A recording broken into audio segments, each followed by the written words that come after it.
Labomsamariya abalungileyo inhlangano ehlinzeka ngosizo emhlabeni iGift of the Givers, umasipala wasondini, inkampani ekhiqiza amanzi iAkwele nekwethu Quarry bafike kulo mphakathi oxakekile nosizo oludinga kakhulu. Kulo kukhona izijumbana zokudla ezingama500, othayela bokufulela abangama450, amanzi kanye nokunye.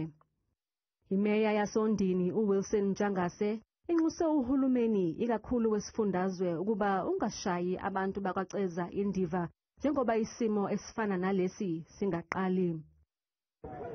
Siyathokozela usizo esiqoshileyo uvela kosomabhizinisi abayimeleyo. Ngikhumbula-ke ukuthi izehlo ezifuzelezi ngomsile okwenzeka kule ndawo yenkosi. Kodwa njena ngo-Agasti kwenzeka okufanayo. Njengomasipala wasesasondela ebantwini bakithi sobelekelela. Imeya ibihambisana nenkosi yesizwe sakwaButhelezi umntwana uNtuthuko Yezwe Zuzifa Buthelezi ehlangane kokuqala nesizwe sayo kwaNondayana selokhu kwatshalwa uyise umntwana wakwaPhindangene inkosi uMangosuthu Buthelezi. Umntwana ozalayo nabulapha uzoba baza maqede abheke ukuthi isizakala kangakanani.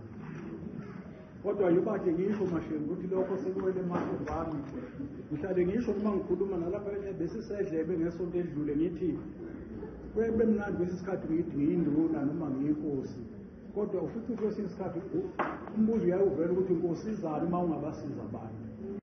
Ibalelwa emakhulwini ayisithupha imizi ekhahlamezekile kulandela Yisichotho Kwaceza kulempela sonto edlule.